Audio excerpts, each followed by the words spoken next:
pagi Bapak Ibu sidang jemaat yang dikasihi oleh Tuhan. Pada pagi hari ini kita patut bersyukur untuk kasih, kemurahan, dan pemeliharaan Tuhan di dalam kehidupan kita. Sehingga pada pagi hari ini kita boleh bersama-sama kembali datang kepada Tuhan untuk beribadah secara online pada pagi hari ini.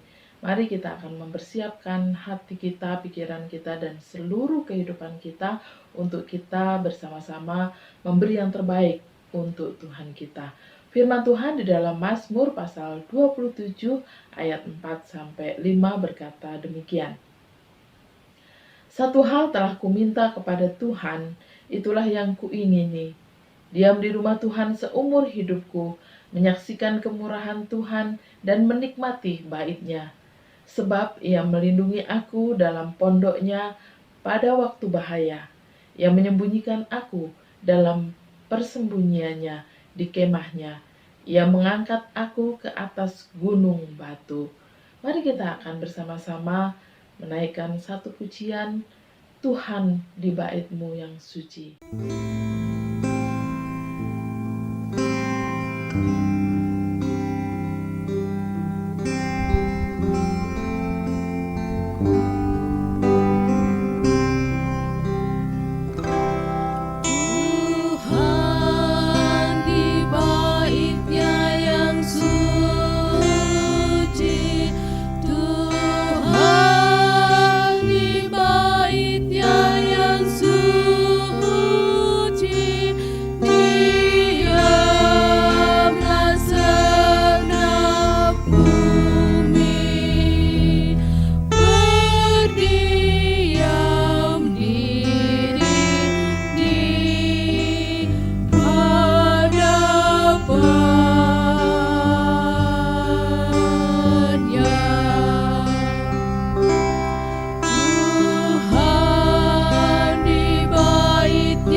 Akan bersama-sama bersatu hati dalam doa pembukaan untuk meminta pimpinan Tuhan. Mari kita berdoa.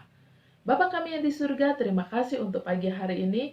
Kami mengucap syukur untuk kasih Tuhan, untuk kemurahan Tuhan, kebaikan dan kesetiaan Tuhan dalam kehidupan kami sampai hari ini.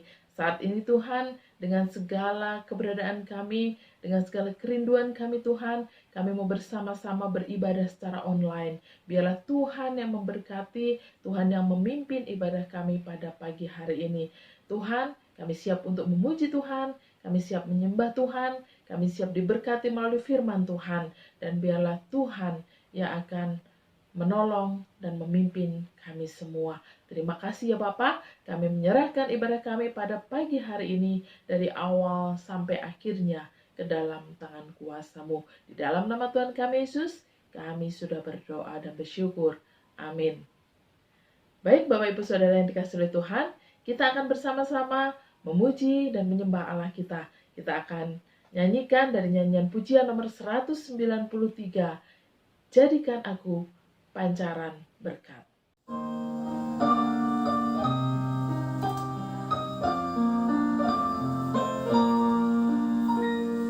Di jalan hidup berliku-liku, banyak keluh dan kesah. Berilah terang di tempat gelap itu, hiburkan orang resah.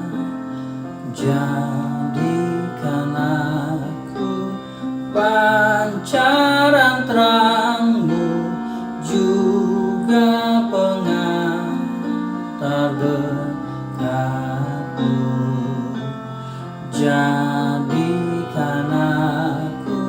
ya Yesus Tuhan, pancaran berkat bagi sekalian. Hai beritakan kisah kasih Tuhan dan pengampunan penuh. Pasti orang lain diyakinkan oleh kehidupanmu. Jadikan aku pancaran terangmu, juga pengantar berkatmu. Jadikan aku, ya Yesus Tuhan, pancaran berkat bagi sekalian. Berilah sebanyak diberikan Tuhan, Yesus teladan mulia. Tulus ikhlaslah beri pertolongan, dalam tugasmu setia. Jadikan aku pancaran terangmu, juga pengantar berkatmu. Jadikan aku, ya Yesus Tuhan, pancaran berkat bagi sekalian.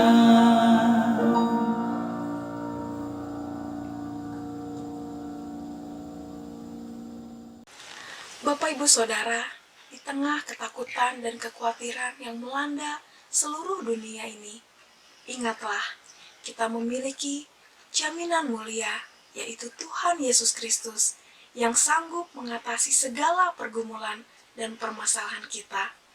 Kita angkat satu pujian dari NP 220, Jaminan Mulia.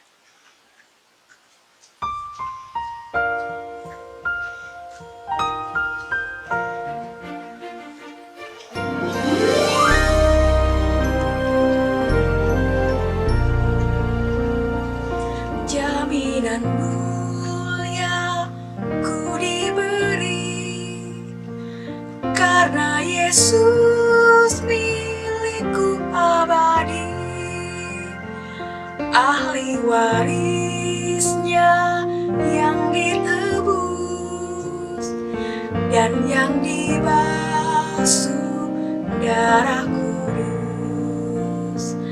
Aku nyanyikan, aku sebat, juru selamatku maha besar. Aku nyanyikan, aku sebat, juru selamatku maha besar.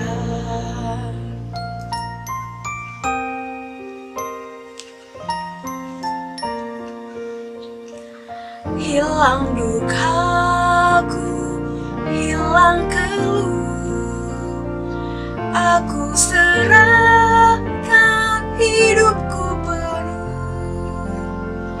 Bisikan malam, warta gemar, rahmat kasih-Nya sungguh besar. Aku nyanyikan, aku sebat, juru selamatku maha besar. Aku nyanyikan, aku sebat, juru selamatku maha besar.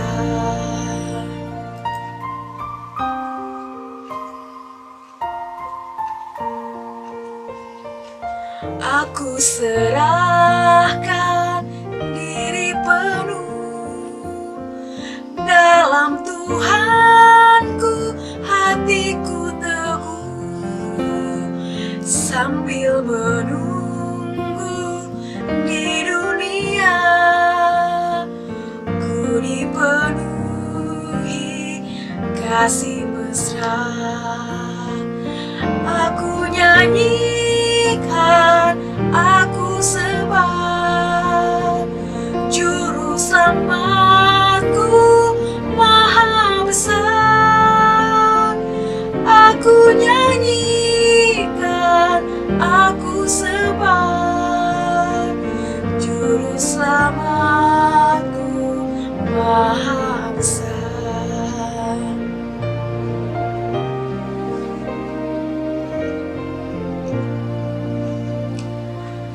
Juru Selamatku maha besar. Amin.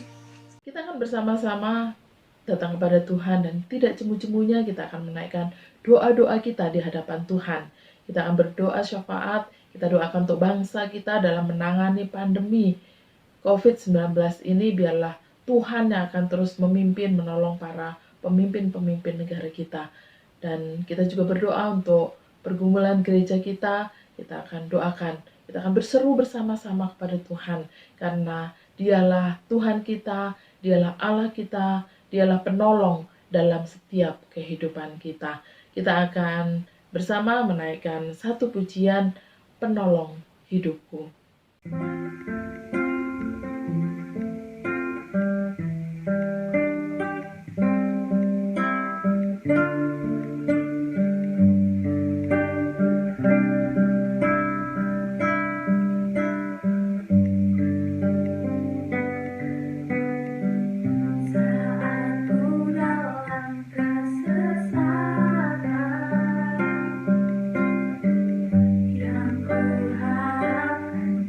Kau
Kita akan bersama-sama mendengarkan firman Tuhan yang akan disampaikan oleh hambanya. Namun sebelumnya kita akan menaikkan satu pujian yang menyatakan bahwa biarlah kita akan senantiasa bersama-sama menaruh pengharapan kita pada Tuhan kita, kepada Allah kita. Kita percaya pada setiap janji-janji Tuhan. Dia Allah kita, dialah penolong dalam setiap kehidupan kita. Ku percaya janjimu.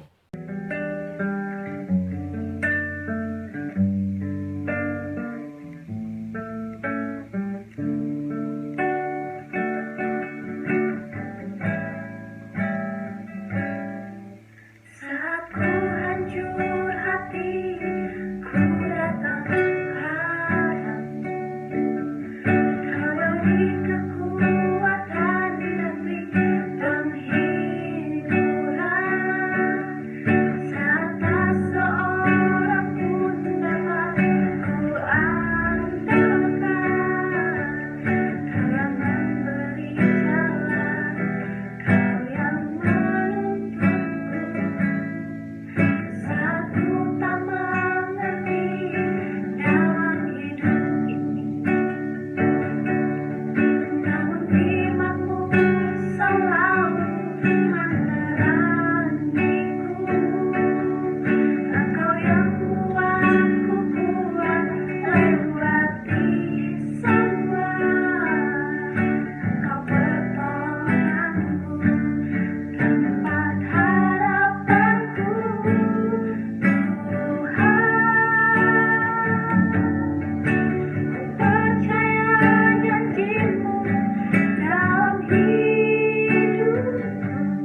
Selamat pagi Bapak Ibu dan Saudaraku yang terkasih di dalam Tuhan Yesus Kristus. Kita bersyukur untuk kesempatan pagi ini. Kita boleh kembali bersama-sama beribadah, memuji dan memuliakan nama Tuhan. Dan saat pagi hari ini mari kita akan merenungkan firman Tuhan. Kita akan mendengar bagaimana Allah berbicara kepada kita. Dan biarlah kita boleh mengerti setiap rencana Tuhan di dalam kehidupan kita. Firman Tuhan pagi ini saya ambil dari 2 Timotius pasal yang ketiga, ayat 16. Saya akan bacakan buat Bapak Ibu dan Saudara. 2 Timotius pasal 3, ayat yang ke-16.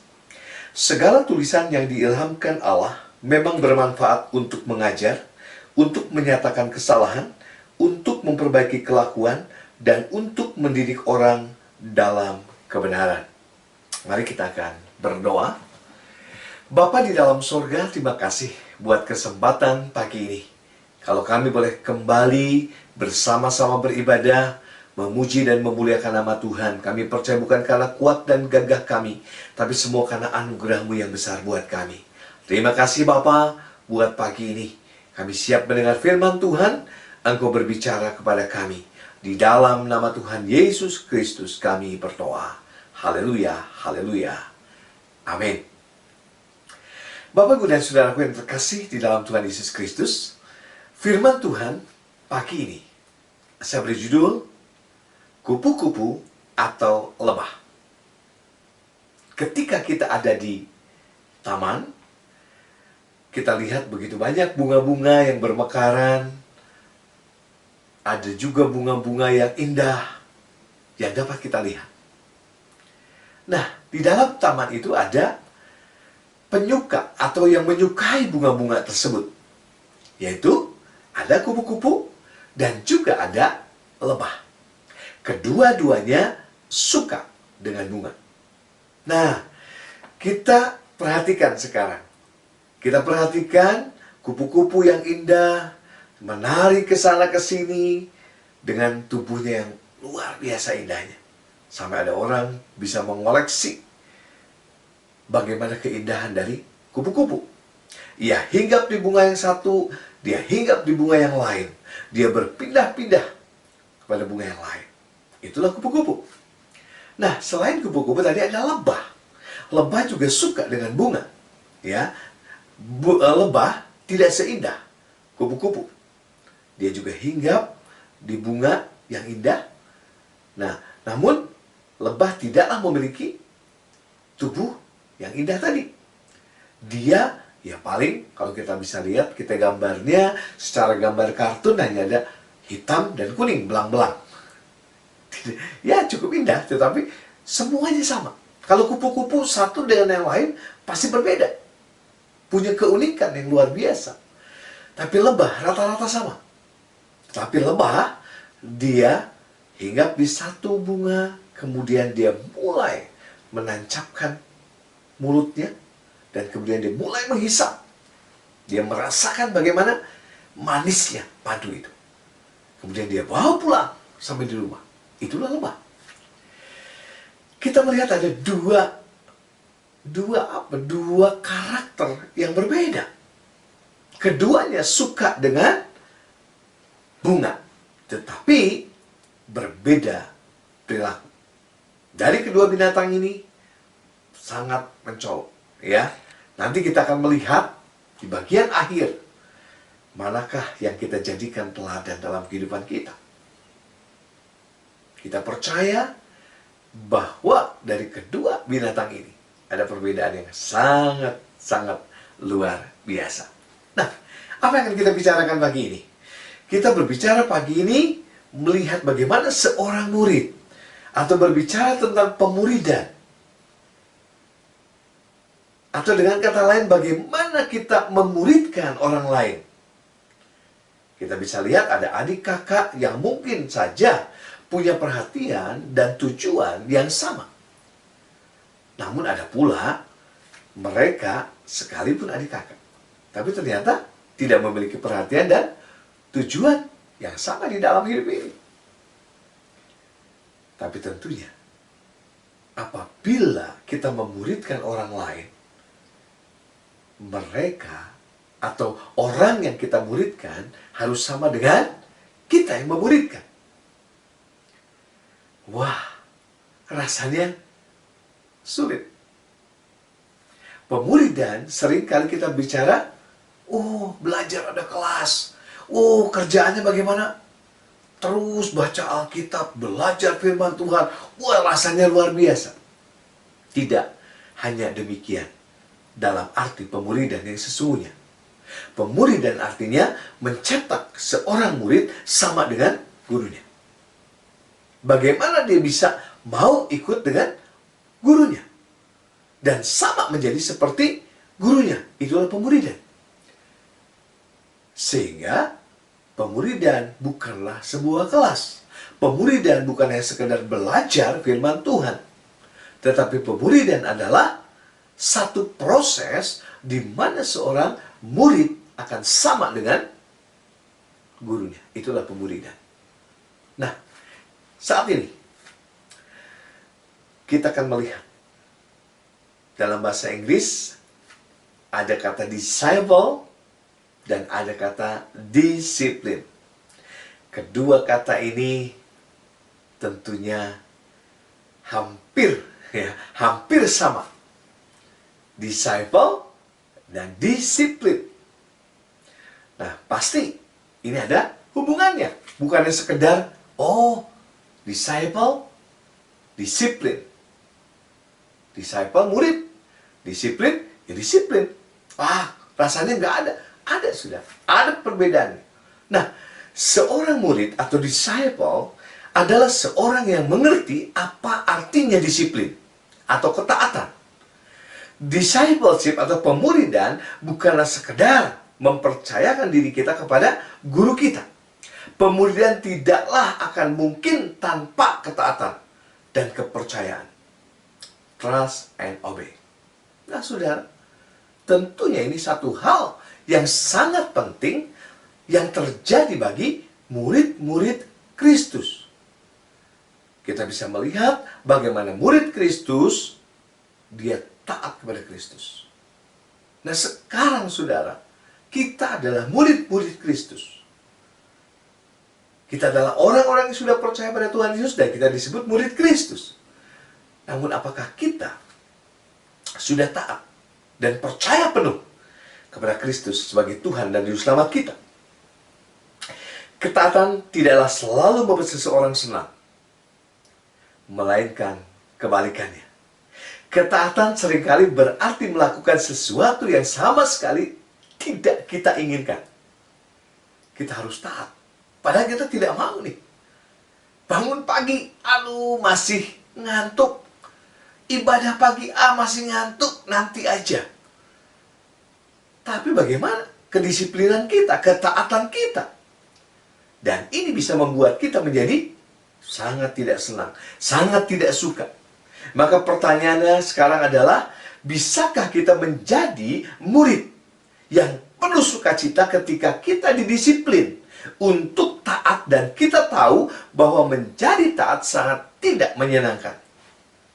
Pemazmur mengatakan, dan dia berkata dalam Mazmur 119 ayat 103 sampai 104 yang mengatakan, betapa manisnya janjimu itu bagi langit-langitku, lebih daripada madu bagi mulutku. Aku beroleh pengertian dari titah-titahmu. Itulah sebabnya aku benci segala jalan dusta. Nah, perintah-perintah atau hukum-hukum yang dikatakan tadi manis seperti madu. Bagaimana ini mungkin? Perintah-perintah itu atau hukum-hukum itu menjadi manis seperti madu. Pertama-tama pemazmur berkata dalam Mazmur 119 ayat 93. Ketika perintah-perintah atau hukum Tuhan sepertinya menjadi beban yang tidak tertanggungkan bagi kita. Seringkali kita membuang. Buang aja lah. Ngapain? Terkekang. Merasa diawasi. Rasanya enggak enak. Tapi itulah yang terjadi. Allah pun demikian. Tapi seringkali manusia bebas dong. Kan ada hak asasi manusia. Itulah dalih manusia. Ya. Nah, Sering kali ketika kita katakan buang, nanti bagaimana dengan kehidupan kita? Ya, bagaimana dengan kehidupan kita? Ketika kita mengalami rasa bebas dari hukum-hukum itu, ya, itu kelihatannya sementara, saudara. Ya, sementara. Supaya kehidupan kita menjadi saleh, supaya kehidupan kita menjadi sehat secara rohani dan juga secara jasmani tentunya, dibandingkan dengan kesukacitaan dalam pemeliharaan Tuhan sesudah kita mengikuti kehendak dan jalan Tuhan. Itu yang luar biasa, saudara. Ya, bagaimana kita mengikuti kehendak dan jalan Tuhan. Mematuhi perintah Tuhan akan memberikan kita menjadi unggul dibanding dengan yang lain. Melihat hal-hal dari perspektif ilahi jelas akan lebih unggul dari visi yang terbatas atau hanya sekular saja, duniawi saja. Seperti yang dikatakan pemazmur dalam Mazmur 119 ayat 98. Perintahmu membuatku lebih bijaksana daripada musuhku. Wow. Ini satu posisi yang luar biasa. Posisi yang dahsyat. Posisi yang bagus tentunya. Sangat mudah untuk mengambil jalan yang salah dalam kehidupan kita.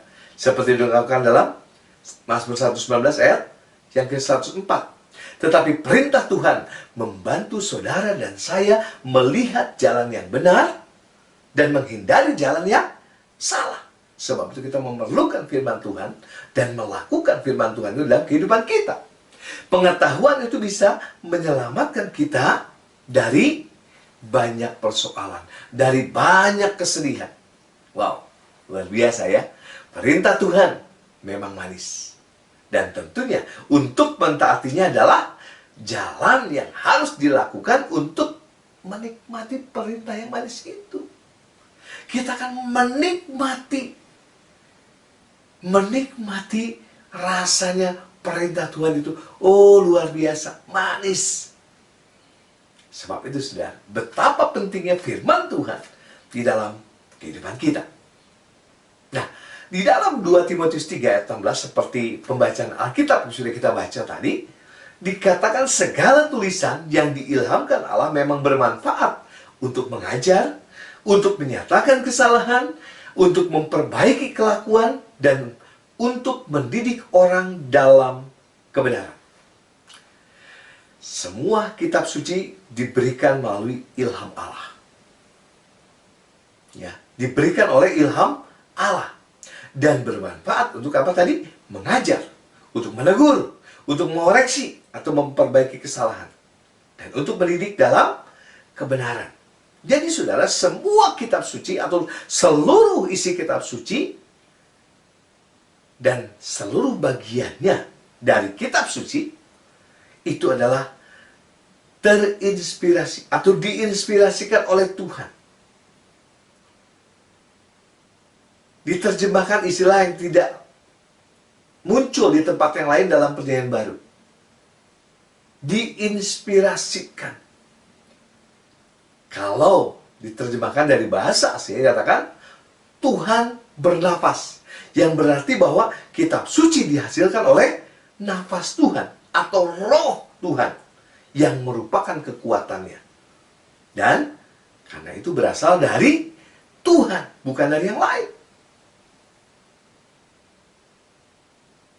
Di bagian yang lain, dalam 1 Timotius 4 ayat 8, dikatakan di sini, kata ini dikatakan berguna. Frasa ini juga dapat diterjemahkan sebagai semua itu berharga atau berguna. Tulisan-tulisan ini semua berguna, atau kita dapat menggunakan semua tulisan ini untuk mengajar, untuk mengoreksi orang lain, ya, menegur orang lain. Nah, jadi Bapak Ibu dan Saudaraku, ada 3 fungsi tambahan dari kitab suci yang disebutkan di dalam bagian ini, yang sudah kita baca dari 2 Timotius 3:16. Yang pertama, pengajaran. Pengajaran, yaitu fungsinya memelihara dan mencakup tugas mengajar dan isinya. memelihara, dan termasuk mencakup apa? Mengajar dan memelihara. Ini pengajaran. Pengajaran begitu penting, saudara. Karena seringkali manusia tanpa pengajaran, mereka tidak tahu apa yang harus mereka lakukan. Banyak orang yang seperti itu. Nah, kemudian yang kedua, bentuknya apa? Teguran. Teguran ini mempertahankan iman dari kesalahan atau doktrin palsu. Banyak orang diingatkan, gak mau. Ketika kita tahu doktrin ini ternyata salah, bagaimana kita meluruskannya? Ah, enggak. Kata orang juga kayak gitu. Jadi lebih percaya kata orang daripada apa yang ditegurkan mungkin dari pemimpin gereja, atau guru sekolah minggu, atau diakon, atau pendeta. Nah, saudara, mari kita kembali kepada Alkitab. Sebab itu kita harus mempertahankan iman kita. Kita perlu mendengar teguran-teguran kalau kita mungkin salah. Sebab begitu banyak doktrin palsu yang sekarang beredar. Ketika pandemi COVID ini terus merajalela di seluruh dunia, apa yang terjadi?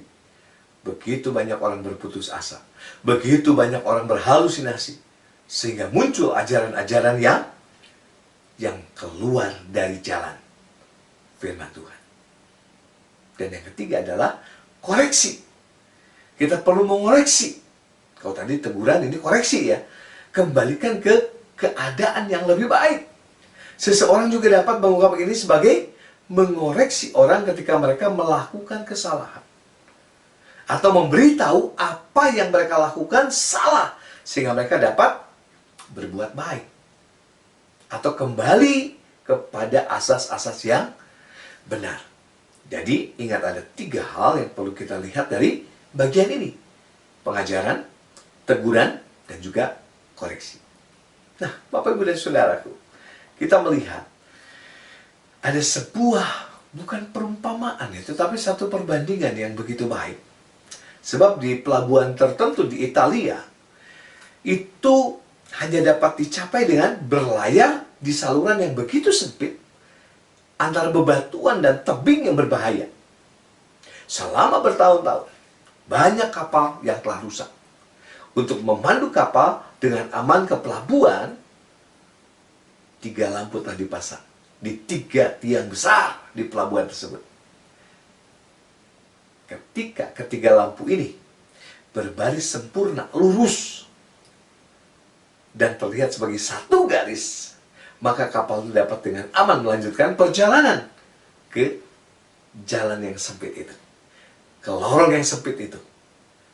Namun jika nahkoda melihat ada 2 atau 3 lampu, maka dia tahu dia sedang keluar dari jalur dan dia dalam bahaya.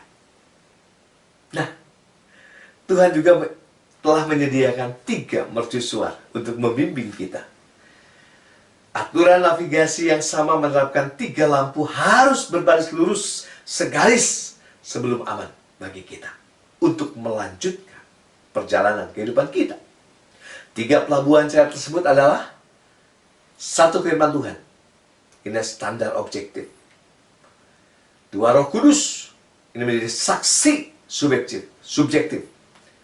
Dan yang ketiga adalah keadaan.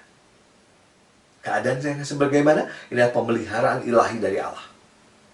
Bersama-sama mereka meyakinkan kita bahwa petunjuk yang kita terima semua harus berasal dari Tuhan dan akan menuntun kita dengan aman di sepanjang jalannya. Supaya kita bisa melakukannya. Maka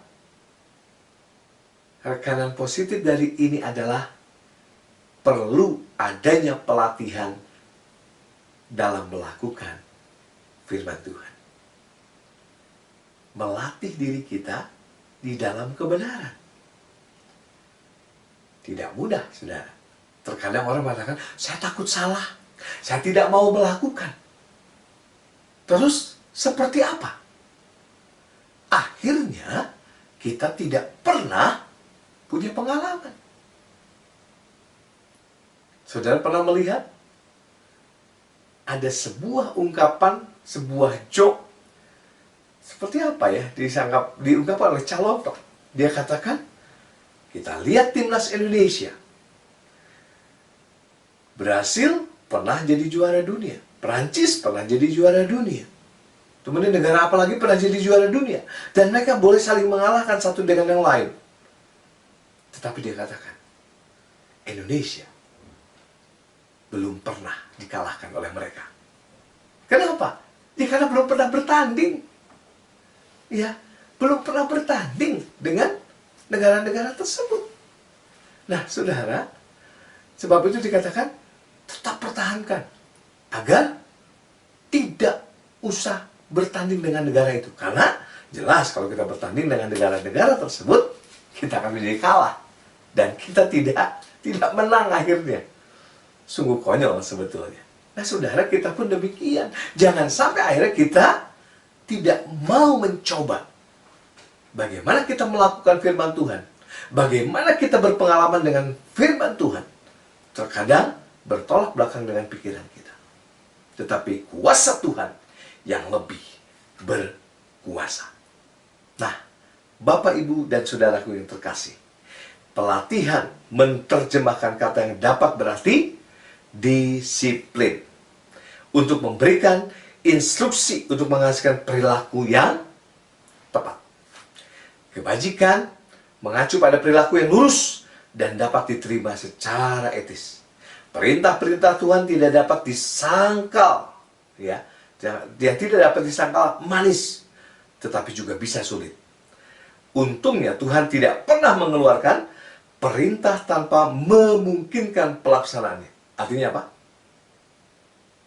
Tuhan memberikan perintah yang logis.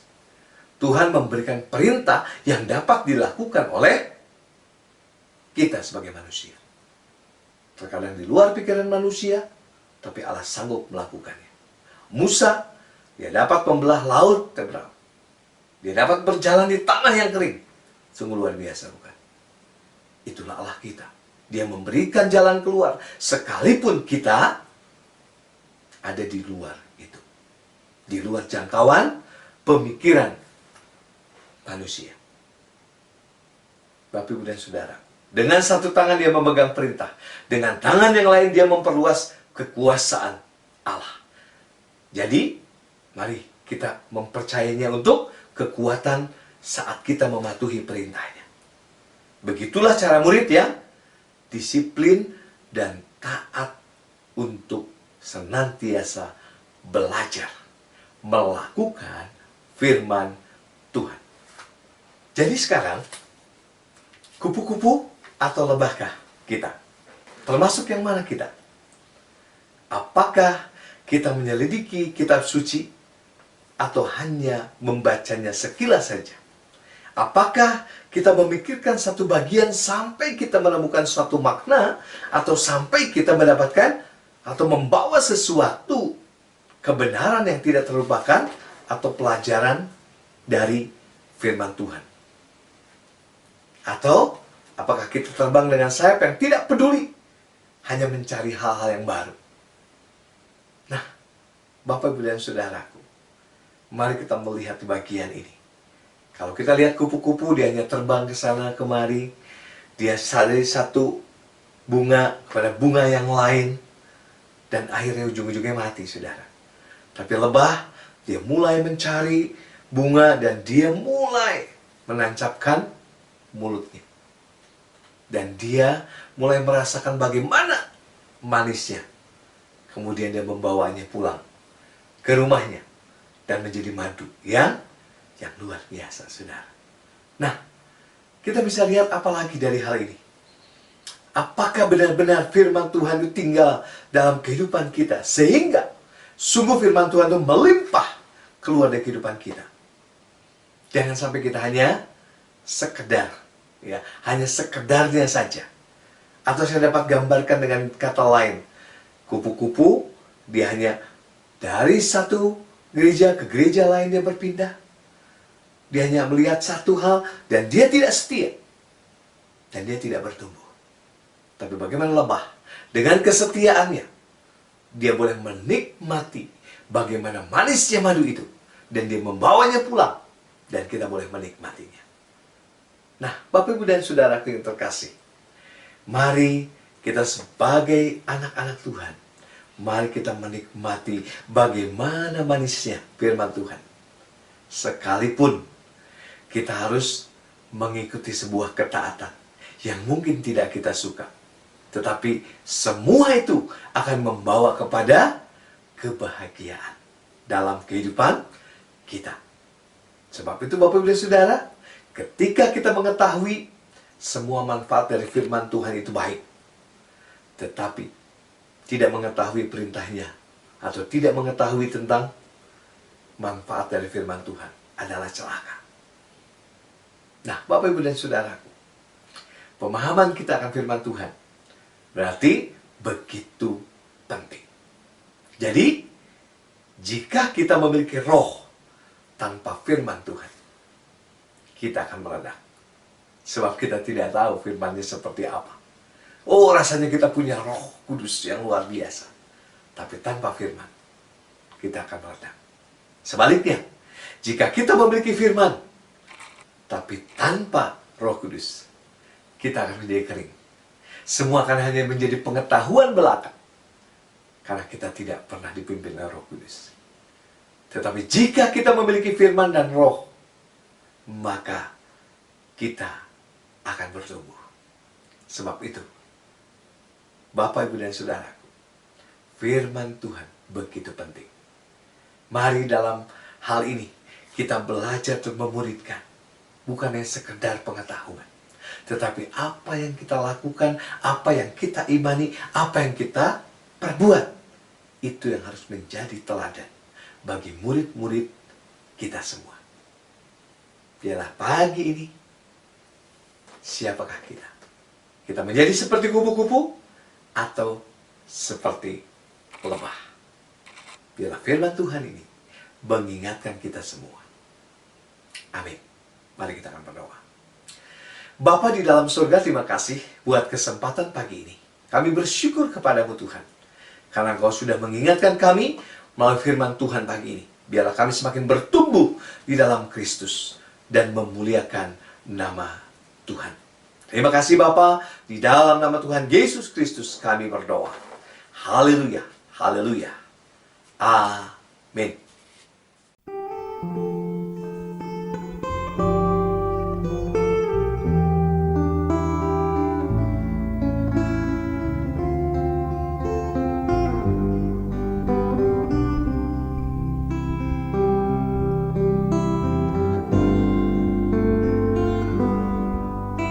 Tiada lebih indah ku melayani Yesus, walaupun susah dan berat jalanku. Takkan aku mundur sebelum berakhir hidupku, karena aku tahu apa arti hidupku. Terindah dalamku, terindah dalamku telah aku tinggalkan, terkasih dalamku telah ku lepaskan. Asal hati Yesus berasa senang selamanya, karena aku tahu apa arti hidup.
Mari Bapak Ibu Saudara yang dikasihi Tuhan, kita mau bersama-sama memberikan persembahan dan juga persepuluhan untuk mendukung pekerjaan Tuhan di Gereja Baptis Efrata.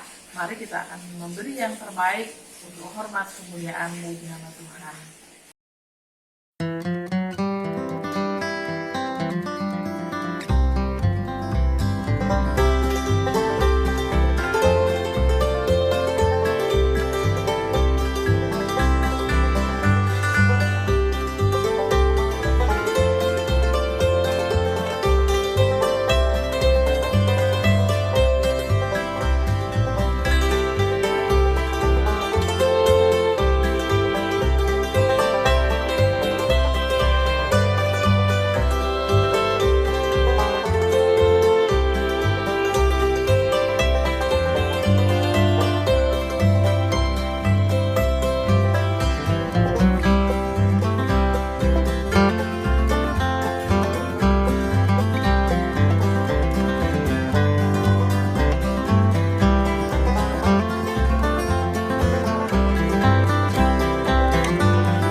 Bapak, Ibu, dan Saudaraku yang terkasih di dalam Tuhan Yesus Kristus, mari kita akan menutup ibadah kita pagi hari ini. Kita memohonkan berkat ibadah tercurah atas kehidupan kita. Mari kita berdoa. Segala puji hormat syukur kami naikkan di hadapan Tuhan buat kesempatan pagi ini. Kami bersyukur untuk kesempatan kami beribadah dan untuk kesempatan kami kembali mendengar kebenaran firman-Mu. Terima kasih Bapak. Di akhir ibadah ini kami memohonkan berkat ibadah tercurah atas kehidupan kami. Apapun yang menjadi aktivitas kami sepanjang minggu ini, biarlah berkat-berkat Tuhan dan perlindungan Tuhan yang senantiasa menyertai kami. Terima kasih Bapa, terpujilah Engkau, dulu, sekarang, sampai selama-lamanya.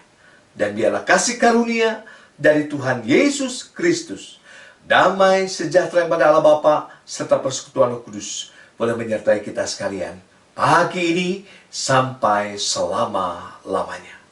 Haleluya, haleluya. Amin. Selamat pagi. Tuhan Yesus memberkati kita.